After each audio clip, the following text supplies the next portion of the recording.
Hey, brand builder, Rory Vaden here. Thank you so much for tuning in to listen to this interview.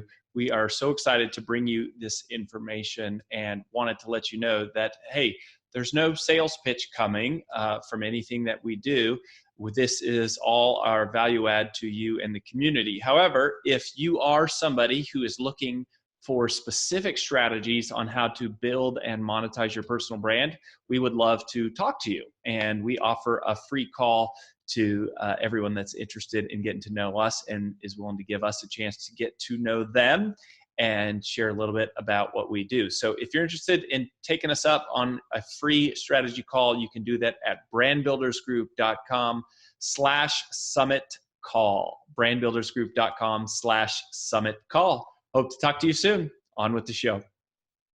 Hey, you're about to meet one of my very dear friends and a man that I absolutely love. His name is John OLeary, and he's also one of the busiest professional speakers, in the world today. Although the world of professional speaking is changing dynamically, which we'll talk some about. But if you don't know John, he was in a very serious explosion with a 5-gallon gas tank when he was 9 years old, and he was burned on 100% of his body. Over 80% of those burns were third degree. And now he is one of the most booked inspirational keynote speakers in the world. He's the best-selling author of a book called On Fire, 7 Choices to Ignite a Radically Inspired Life. He has a new book that is called In Awe, which is a follow-up to that. And we're sitting around chatting, and it was like, man, we got to get you back on the show to talk some shop and talk through building a keynote business. So John, welcome to the Influential Personal Brand. Rory Vaden, thanks for being my friend. And on most podcasts, when I hit record, we start going right away. You and I had 49 minutes before we hit record just to talk life, man. So we really are friends first and foremost, but I'm glad to be on the podcast. Yeah, well, that is for sure. And you know this because I sent you the video that Jasper has been learning all about fire. And every night he's like, I watch John. And so your story's inspiring even our little 3-year-old man, and just helping him, learn about fire and gratitude and all that. So I love you, man. Well, dude, I love him. He's a cute little guy. And I think you learn about fire. You learn it can be something you stay away from when you're a kid. But as you get older, you got to figure out how do you harness fire. And that's what I'm excited about talking with you during this podcast. Like, how do you go from being repulsed by something or being driven by fear to being inspired and motivated to do something bigger in your life? And that's every one of your listeners. That's what they're striving to do in their own work. Yeah. Well, and so tell me about your keynote career. Like, how did you go from, okay, so this burns happened when you're a kid, and a lot of people that are listening, they want, that's part of what they aspire to, is going, Right. hey, I want to stand on stages and inspire people. And so you're one of those stories that just, you have an incredible story. And but tell us, how did you kind of move officially into professional speaking? Haltingly, awkwardly, and painstakingly slowly. So that's the truth. And I think it's most of our truths for those of us who at some point or another made it in front of the stadiums and the auditoriums and the Rotarian clubs. It takes a while to elevate from where you are to where you want to go next. But what you need to know is it's possible. It is absolutely, utterly possible. There's been many who have done it. So the best way to achieve success is to follow those who've done it before you. And for me, Rory, I got burned at age 9. The great goal of my life was not to be an international speaker, but to be ordinary.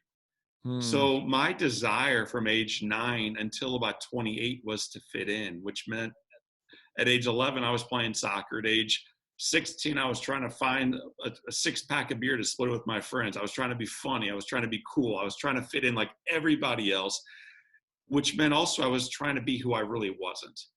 And I did that for the majority of my young life. And then at age 28, a third grade Girl Scout asked Mr. John, that's me, if I would speak to her troop. And man, I'd never spoken before publicly. I'd never told anybody how I got burned. I had no idea how to string a couple sentences together or how to build a Mm. database of potential clients. This was not the goal.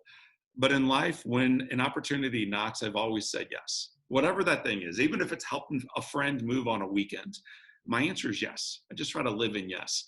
And so I said yes to this little girl. I planned this talk for probably, I'm not exaggerating, 40 hours to deliver a talk to 3 third-grade Girl Scouts. And when I delivered it, man, you will be so underwhelmed by this. I looked down at several note cards. I never looked up, and that's my first talk. One of the fathers in the room was a Rotarian. He asked if I would speak to his group, and I said yes. And then one of the members from that group was in a Kiwanis club. So in year one, I spoke a grand total of 3 times, was not even paid with a box of Samoas, so I got no cash for my Oh, efforts. what? I You know. did you did get Samoas or No, man, nothing? I got nothing. No Oh, do-si-dos, no Thin Mints, nothing. I got man. maybe a free lunch at a Rotary Club. And then year two happened. I spoke maybe 8 times, no cash, maybe a gift card to Shell gas station when it was still open. And then year three, it started to become a business. It always had been mission led. It had always been yes led, but it all of a sudden began to take on the underpinnings of an actual business. I hired my first employee. I borrowed against our home actually to pay her Wow. salary. And this woman named Deanna and I started building this thing up from the ground floor, and we delivered 60 keynotes in year three.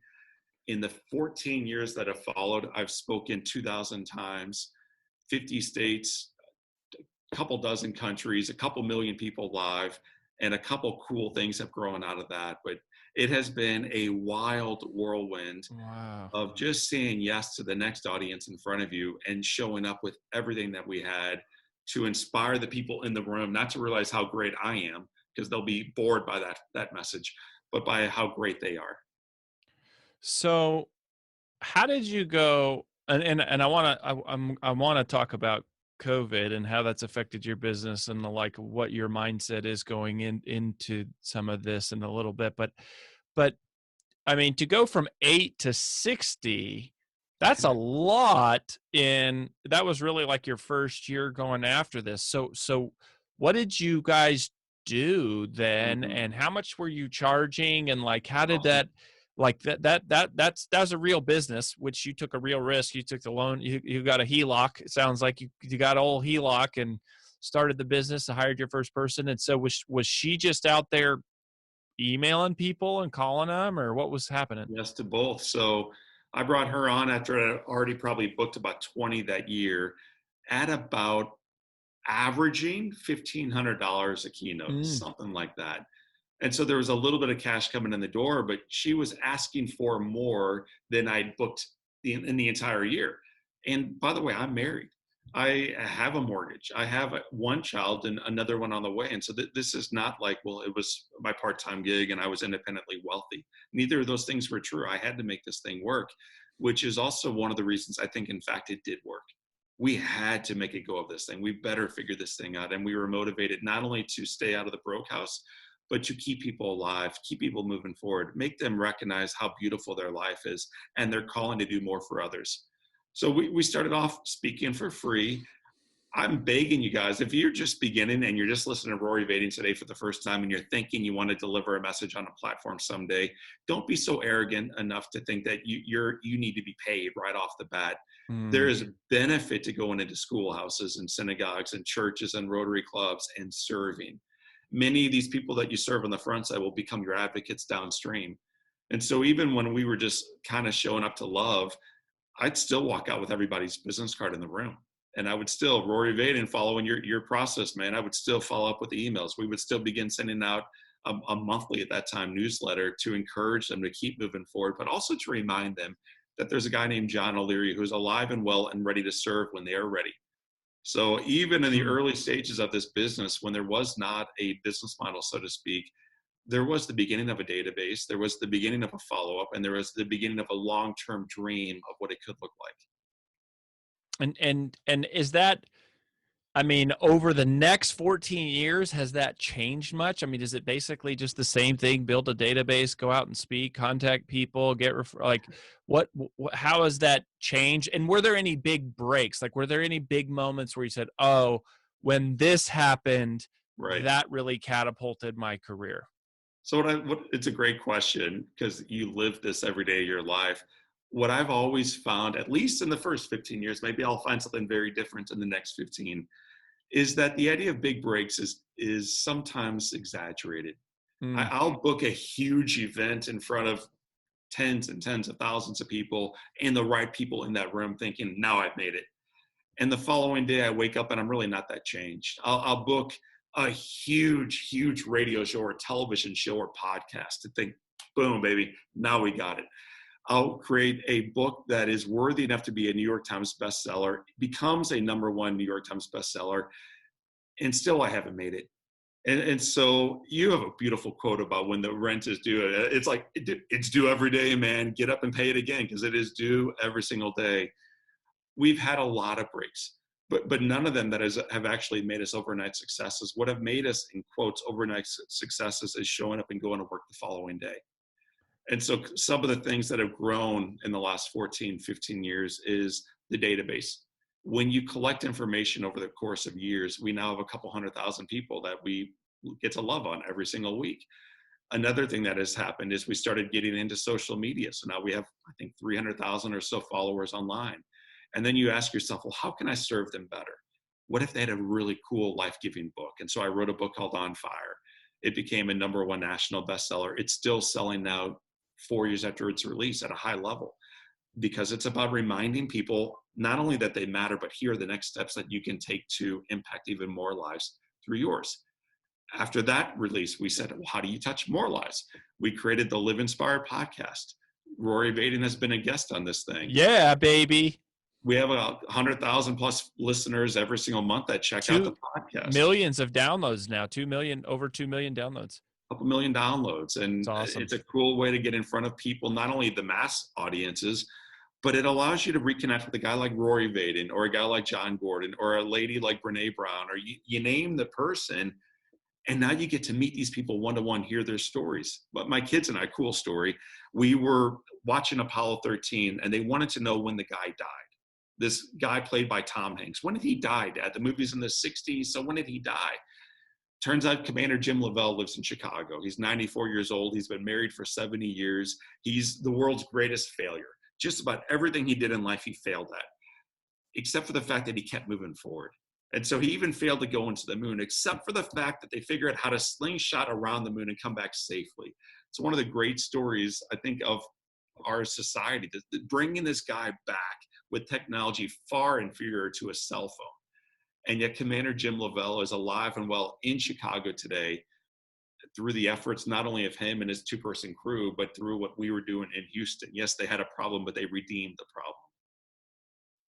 It's amazing. That's such a cool story. And I mean, one of the things that has always just blown me away, and this is, I guess, part of what I would hope for people to capture from you, is just like, you have such a genuine heart to serve. And we were talking about some of the COVID stuff going on and how it's affected your business. And you were telling me that, I don't want to have the big high price thing because, like, my guy is the UPS guy and the nurse and the teacher and the stay-at-home mom. Like, your people are the people, like just the people. And right.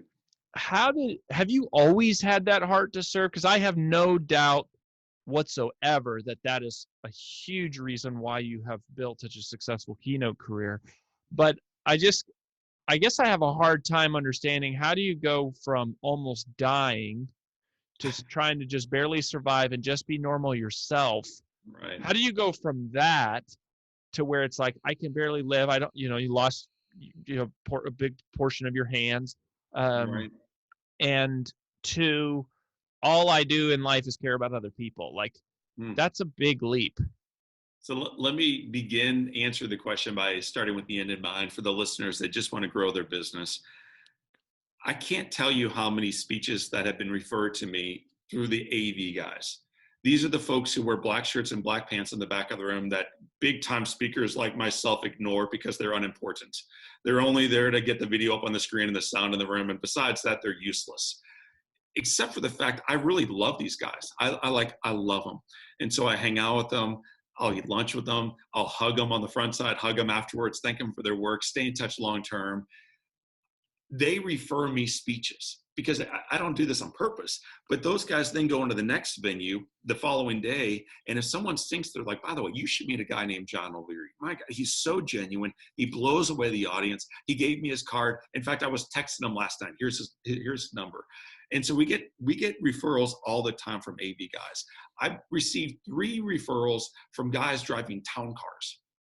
These are the guys, like, why would you ever talk to a guy driving you? Because they're completely unimportant, except for the fact I believe in the dignity of human life. And I see the guy in front of me having a far better story than the one I'm going to share from a stage later on.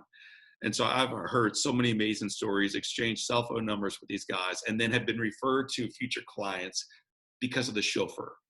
And so is there an ROI in love? Yes. Okay, yes. But your real question is why? Why do you like people? Number one is I recognize that my life is a miracle, and it's not because I got burned and survived the unsurvivable. The likelihood of us being in the room, if you just look at the biology, and we'll have an after hours with Rory Vaden and John OLeary if you want to get into the functioning of how we were reproduced into this position. But here's the biology, man.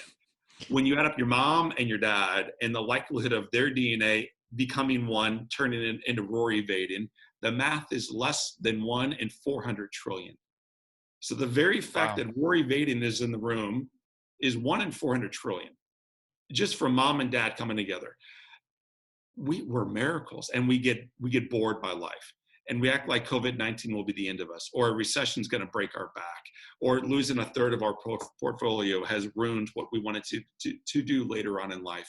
And what I need you guys to do, listening, ladies to do, listening, is to recognize that you're made for so much more than this. Like, you are a gift. You are a miracle. You need to act like it. And once you can act like it, you can also recognize the dignity of those around you. So Rory, I'm here because a whole lot of people showed up for me, but maybe the most important person in my story was the janitor. This is the guy who came into my room as a kid when I was 9. He did his job. He did it for about minimum wage, and he did his job for the next 5.5 months while I was treated in burn care.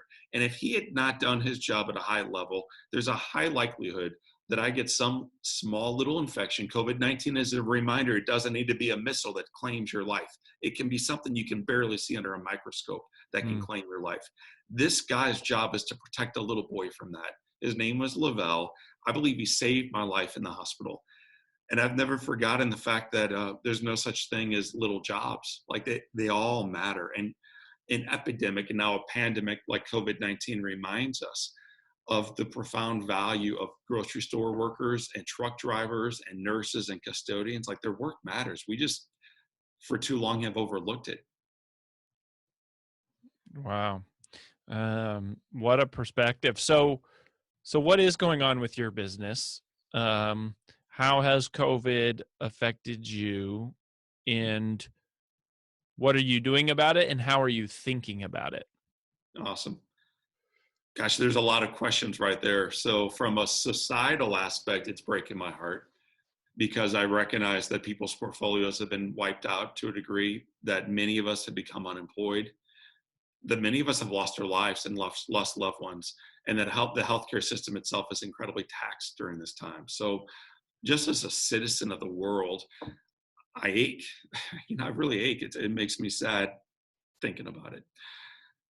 But I also remember a conversation that I had with my grandfather, and this will get me emotional too, because he's my hero. My grandfather served in World War II. He was in the Navy for 3 years, came home, married his sweetheart, built an incredible life. And after September 11th, we had lunch together on the 17th, and I'm writing a story about this right now. So on September 17th, Grandpa and I met at a little pasta place down the street from his office. He's near the end of his life. He's certainly near the end of his working life.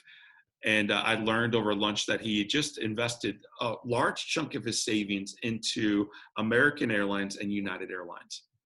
right as the market has come Wow. back online. And everyone who's got any savvy at all knows what's going to happen to the airlines after the bell rings and we get to sell or buy. No one's going to be buying these two airlines. They're the ones that collided into buildings and into, they're going to fall dramatically. And Grandpa Bobby bought them heavily. So I said, Grandpa, I think you kind of made a mistake, man. And he took a bite of his pasta, then a sip of his tea in front of him. And he said, John, do you know that they refer to our generation as the greatest generation? And I said, yeah, I've read that book, Gramps.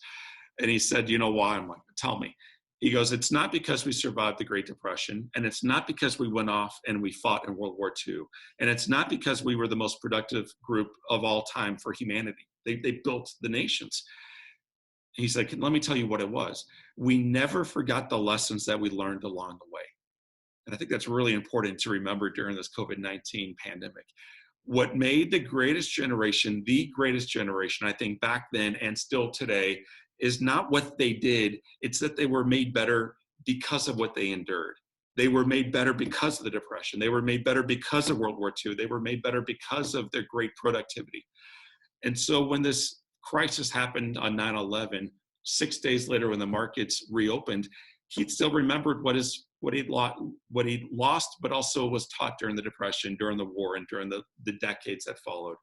And so it's why my grandfather, as a citizen, was making an investment into organizations that he wanted to be around long term. So what am I thinking about right now during COVID-19? I'm thinking about the lessons that I can learn right now that we can apply long term. I don't want to forget, man, what I know to be true, Rory, this too shall pass. I don't know if it's next month or in 16 months, but sometime the pandemic passes. Sometimes we're back at work. Sometime the markets return. And my great concern is we're going to forget what we're learning right now. And I want to be like my grandpa. I want to be part of the next greatest generation that did not forget the lessons being taught during COVID-19. So what I'm remembering right now is I've had 41 dinners at home with my wife. That's never happened since we've been married, ever. Wow. I've had 41 nights in a row of tucking my little girl and my 3 boys in. Never happened since they've been born. I've had 41 lunches. When you and I finish this podcast, I'm going to hang up, race home, and make them lunch again. 41 peanut butter jellies in a row, man. 42 tomorrow. But man, rather than cursing the fact that I can't get on flights, personally, I'm extraordinarily grateful for this season because I know it will pass. I know it will pass. So that's what I'm doing personally. Professionally, I'm trying to pivot into the storm. I'm trying to raise the sail high and figure out what we can do digitally through the profound blessing of technology to influence clients and influence lives long-term, starting today. And so this big ship of ours here at Live Inspired are pivoting into what we can become. And by the way, we would not have done this had everything in life gone perfectly the way we planned. But now we have this beautiful opportunity to become so much more significant and life-giving than what we would have done if John OLeary was on a plane today speaking to only a couple hundred or only a couple thousand. Now we believe we can influence millions of lives starting right now. Why wait? I love it, man. I absolutely love it. Well, John, where do you want people to go if they want to connect with you more and just kind of follow your journey and see what you're up to? Of course, In Awe, that book, that book is out. Like you can just feel this man's heart, and it comes through in his writing. And so excited for y'all to get your hands on this new book. But where else would you direct people, John, to connect with you? So thank you for your compliment. Like it is all heart. I haven't been through media training. I probably say the wrong thing all the time, but it is heart-led, man. So where they can go to learn more about the book and about who John is go to readinawe.com. So that's readinawe.com. You'll learn about the book. You'll learn about John. You'll have the links to social media and the podcast. But the reason really I'm driving folks there is when this whole thing broke out, we recognized that there would be some collateral damage. And last year, Rory, 1.5 million Americans attempted suicide. And this was when life was awesome. We got nothing to complain about, no pandemics, no reset, nothing, man. 1.5 million. So on the front side of this, our team got together and said, how do we invest in people? And so we built a 21-day campaign to just love them and encourage them and to remind them that they're not alone and that there is a next step.